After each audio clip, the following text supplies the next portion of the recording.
Okay,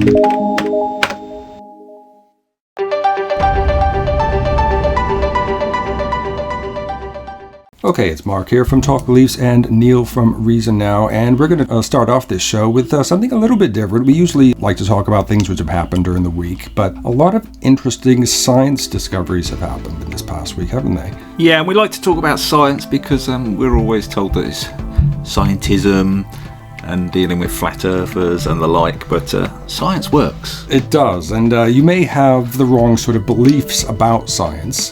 For instance, like you said, scientism, it's all just some sort of an ideology. Scientists worship science, and of course the real truth is in the supernatural or the conspiracy or whatever. It's not difficult to actually research the scientific discoveries and see where all the evidence came from. Mm-hmm. And one of the things which has been discovered this week is a black hole, or should I say a photograph, the first ever photograph of a black hole. Yeah, and this is just a great example of how science works because a student by the name of Katie Bowman, I think I'm saying that right, she had an idea to take a picture of a black hole. Quite a while ago, she came up with an algorithm to do this, and everyone just thought, no, never going to be able to take a picture of a black hole. But she came up with this idea of actually taking a picture of the matter going over the event horizon, which would be able to be seen, but not by any single telescope. So basically, they had to point telescopes from all around the world at this black hole, 55 million light years away. Bit of cooperation then. Yeah, absolutely. It's an amazing achievement. And take thousands upon thousands of pictures, use petabytes of data to stitch them all together, and they finally released the picture last week, and I'm pretty sure a lot of people would have seen this picture. But it's such an achievement, and just something we never thought we'd be able to do. I know some people say, oh, so it's just a blur, as though they're expecting, Google wallpaper quality picture, stars sort of exploding everywhere. But the point is, this has never been done before, and a postgraduate student is the one who came up with it. Yes, social media was determined to let people know that it was a woman that did it. She's only 29 now. Mm-hmm. She came up with the idea while she was in college. There's been loads of women done very significant scientific things in the past who just haven't had the credit they deserve. But the people who say, oh, it's just a blurry picture, what you've got to remember is how quickly technology advances.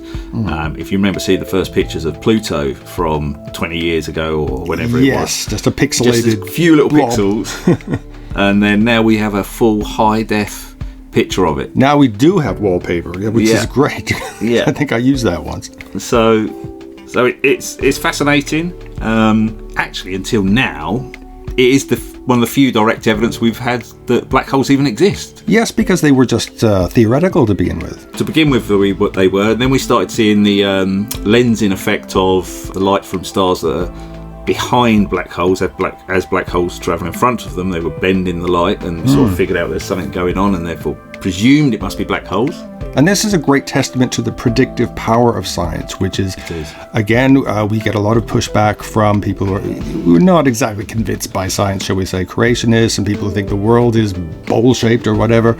And they say that scientists come up with fairy tales and then look for evidence to fit it, which is nothing could be further from the truth, Neil.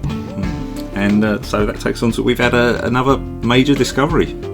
Yes, we have. Yes, in the Philippines, a new human species of the genus Homo has been discovered. Very, very similar to back in 2004. Of course, the famous Hobbit was discovered, which is basically a tiny version of Homo erectus. And now they have discovered in a cave, the Kalau Cave, a little creature, even smaller, with curved toes, which is interesting, and they're calling this new find Homo luzonensis after the island of Luzon, which I think is the biggest island in the Philippine island chain. And this is a great find because just when you think, there's already about 20 hominid species which have been found in the human family tree, and you think, well, that's got to be it. Well, no, we're talking so many hundreds of thousands of years, actually, up to about 8 million years, really, all the way. The tree just keeps getting bushier all the time. This is the latest edition. And this one was quite a recent ancestor. 50,000 years ago. 60,000 years ago. So that would have been around during the time of Homo sapien. Yeah, and again, the predictive power of science. The scientists, I think, knew that probably this cave was a good place to look because we knew that somehow Homo erectus had gotten to these island chains. whether by accident or rafting or blown in a bit of wood or something like that. And they looked and they found. Yeah, it's great. It's fantastic. It just gets more intriguing the whole time. It does, and I can't wait to see a reconstruction of that creature. I'm going to be putting that on my Evolution Soup Instagram ASAP. There's bound to be lots of documentaries about this coming up. I am counting on it, Neil. I am a paleoanthropology documentary junkie. I suppose we can't really go into the stories today without mentioning poor Notre Dame, Our Lady of Paris, which of course almost completely went up in flames yesterday. They just put out the fire. And we want to mention this because although this is, you could say it's a testament to the Catholic Church, but it's also a testament to human beings whose ingenuity and artistry put the damn thing together in the first place. Over 800 years ago. Yeah, it was an incredibly impressive building. And it's a shame when landmarks like this get lost. I have seen some people online sort of being quite, I don't know how to describe it, but saying things like they're glad it's gone, F the Catholic Church and stuff like that. And I can understand sometimes people's feelings like that. If they've had a really bad experience with the Catholic Church, I can explain that. So we're not trying to step on your feelings about the Catholic Church. All we're trying to say is this was the building itself was an amazing human achievement. And yeah, it's a shame when anything like that gets taken off the map, because it's a very historic building. And I know we're going to get comments and emails saying, you do realize this was inspired by God. Yes, but that's something that existed in people's... Yeah, we're not coming from that angle at all. We're just... imaginations. I mean, look in India, in the southern India, the gigantic temples. They were inspired by a belief in a different God. Yeah. When I walk around these places and look at them, I'm just so impressed that so long ago that we knew the maths and that to let these mega structures How did they do stand. That? It was amazing. How did they do? Because I don't know, in your head for some reason you have this thing that humans have sort of evolved intelligence over the last few thousand years or whatever, but we haven't. Their brains were just like our brains. They just didn't have as much knowledge. The pyramids. I mean, they didn't just. It appears that they figured them out overnight. Yeah. But they must have had a long history of failing. I know there are some sort of step pyramids and everything, but it must have taken them hundreds of years to figure out how to finally end up with the pyramids at Giza. Yeah. So for me, it's the achievement of being able to build something like that in that long ago. Yeah. I am just waiting for Pat Robertson to say that this is a punishment from God for the Catholics for allowing pedophilia, or probably for not being the right kind of Christians. Yeah, if it was a evangelical church, he would be like all up in arms right now. Go, oh no, this is bad. Please send me millions so I can get in my jet plane over there to go visit. But because he would blame it on homosexuals. In that case. Somehow he'd work that into it. Yeah. Well, I think we better just see what happens in terms of that. But I tell you, if he does say something, we're going to bring you the audio clip here on Talk Beliefs News. So, getting into the news of the week, this comes from Newsweek.com. How long will Allison Mack go to jail? Everything we know after the actor pleads guilty in the NXIVM case. Now, NXIVM, of course, is a cult, and it's almost an eye-splitting word, but it's not an acronym, I don't think. It's NXIVM, something to do with the astrology and the number 7. I don't really understand it. But it's been described as kind of a pyramid scheme, and which is a front for a sex cult, basically, where they literally brand women as sex objects. Sounds very much like a baddie in a Superman show, but it's not. Unfortunately, it's a horrendous cult. Yes, but it is actually an actress from a Superman show. Actress Allison Mack pleaded guilty Monday to charges related to her involvement in the Albany, New York-based sex cult NXIVM. She was accused of helping cult leader Keith Raniere to lure women into NXIVM, a marketing company which presented itself as a self-help and development group to make them sex slaves.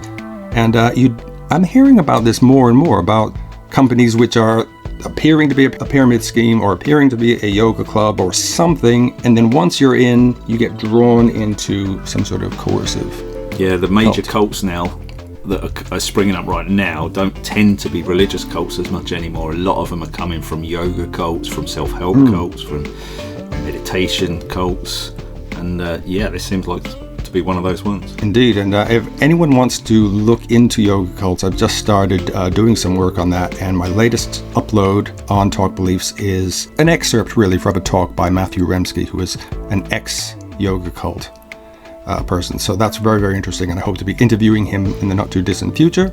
So the article goes on to say, through it all, I believe Keith Raniere's intentions were to help people. I was wrong, Allison Mack said. According to E! Online, I must take full responsibility for my conduct, and that is why I am pleading guilty today. I am and will be a better person as a result of this. Prosecutors said Mack served as Raniere's master, who directly or implicitly required recruits to have sex with him, the legal complaint stated. As alleged in the indictment, Allison Mack recruited women to join what was purported to be a female mentorship group that was, in fact, created and led by Keith Raniere, U.S. Attorney Richard P. Donahue said in a press release, according to CBS. The victims were then exploited both sexually and for their labor to the defendant's benefit, Donahue's statement continued. This is quite scary, actually, because if you get involved in something that doesn't appear to be a cult, it could be a year or even more before you realize, oh, hang on a minute. The problem is you've invested so much time in it by then. You sort of, your brain puts up barriers when information's coming your way to try to sort of like, this something's dodgy's going on here. You've invested so much time that your brain actually starts to block out that information, and you may not see the signs that you've got yourself in a cult, unfortunately. And this we've covered this story when it broke ages ago, but it amazes me that like even famous people like this who are doing very, very well for themselves can get caught up in this sort of cult. Yeah, it happens a lot, especially in LA with Scientology. A lot of the most famous people, they really can't sort of, rub shoulders with your everyday sort of person and have barbecues and all that. So they get caught up in this sort of thing. And they go to the celebrity center and they feel wonderful. But it seems like she has pleaded guilty to being one of the people who trafficked women into the group. I don't know if she actually feels guilty. You never know with these people. Well, yeah, but she's pleaded guilty. Yeah. But she says, I'll be a better woman for it, and she's going to be a better woman behind bars for quite some time. Up to 20 years the sentence can be, but she might get some leniency because she pleaded guilty. Yeah. Chloe from Smallville. Yeah. That's who it is. Little innocent Chloe. Yeah. NXIVM's operations were suspended after allegations claimed the organization was behind a sex cult. They didn't mention in this story either that they used to actually brand the women as well. Yeah, literally. I saw a show where somebody described it, and it was sort of like, oh, come on in where you're going to get like a tattoo. And of course it was this molten, hot needle. And the brand was actually Keith Raniere's initials. You couldn't see it at first. When you turned it a certain way, it would say KR. These women, they're stuck with that for life. Yeah. They are stuck with it for life. And it was just, again, the cult leader's ego and sex drive. Right, we go on now, and this is from Pink News Co-UK. Sadiq Khan backs LGBT education in response to Parkfield protests. Mayor of London Sadiq Khan has spoken out in support of LGBT plus relationships education after activists led protests against inclusive education at UK schools. The mayor, one of the country's most senior Muslim politicians, spoke out after protests against inclusive education, which were sparked at Birmingham's Parkfield primary school, but have since spread elsewhere in the UK. And we covered that a few weeks ago. Yeah. When some parents said, we don't get some rubbish for it as well. Yes, of course.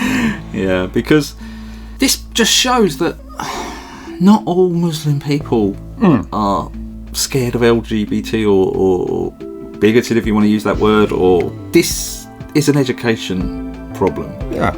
I mean, as people get more educated, we know they become more progressive, and therefore maybe some of the things the religion tells them they should do in the most extreme, they start to ignore and get on with their lives. You can be quote-unquote Muslim or quote-unquote Christian or whatever, but actually have more progressive beliefs, and you don't go to the church of the mosque every week. But people look at you as, oh, that Muslim or that Christian. But he gets Sadiq Khan gets so much hate for being a Muslim mayor of London. So death threats, the lot. I just love the fact that this is really going to upset those sort of people. That he's like, no, what's wrong with that? It's fine. Well, like Barack Obama, he's going to turn London into a Muslim nation. Yes. Which, of course, we can see Obama didn't he? No-go areas, which, as a white person, and I travel around London a lot, it makes me laugh. But I love this story, I really do. I believe young people should be able to learn about healthy relationships of all kinds at school, and that includes LGBT plus relationships. To do so is the very basis of our decency as a society, he said. Khan was responding to a letter from Pride in London that raised concerns about the prospect that protests against LGBT plus education would spread to London. I am proud to be mayor of a city that embraces differences and celebrates diversity. This is the bedrock of our history, our culture, and our strengths as Londoners. The mayor has led the city's Pride March every year since his election, and in 2018, he condemned protesters who hijacked the Pride in London parade and distributed anti-transgender resources. Yeah, and for anyone who doesn't know this story, all the classes are saying they're age appropriate. And all they are saying, and these are aimed at 7-year-olds, I think, and all the classes are saying is that sometimes a man loves a woman, sometimes a woman loves a woman, and sometimes a man loves a man. That's all it's saying. It's completely age appropriate. They're not giving any details about sex or anything whatsoever. It's more prominent these days. You're going to see it. This is what it means. Yeah, and since we know there are a lot of people who are LGBT out there, there'll be kids struggling. Shouldn't they have the right to know that exists and it's a normal thing and not to feel bad? And maybe if your religious book you've been taught at Sunday school or something tells you otherwise, it's okay. Yeah, and exactly. And as usual, the complaints come from the paranoid who invent some scenario in their heads that if we have this, it means this, and B, it will lead to that. And the word they like to use is promote. It promotes homosexuality, as if the kids will march out of school going, I'm gay now. Yeah. So what if they were? But it doesn't work. It's not promoting anything, and it doesn't work that way. They keep using that word. Oh dear. Yeah, it's a basic misunderstanding that normally comes through people's fear of the unknown and ickiness, I guess. And speaking of paranoid individual, Bryan Fischer. Oh gosh. Now this comes from the Friendly Atheist at pathos.com by our friend Hemant Mehta. Bryan Fischer, the New Zealand shooter, had a point since Islam does need to be stopped. Bryan Fischer of the American Family Association said on his Focal Point radio show yesterday that while he abhors violence, he sympathized with the goals of the shooter. Fischer said that ruthlessly murdering Muslims is the wrong way to go about it, but added that the shooter was correct only in that Islam is something that does need to be stopped. Holy moly. I hate Islam. And I hate Islam. I don't hate Muslims. I hate Islam because it is a danger to everything that's important to me.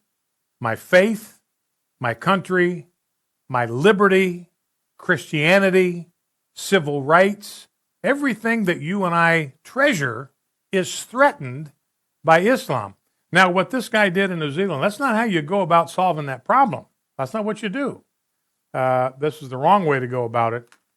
But he is correct only in that Islam is something that does need to be stopped. I say we stop it by suspending Islamic immigration, as the president did. We can extend his ban. Remember, that was upheld by the Supreme Court.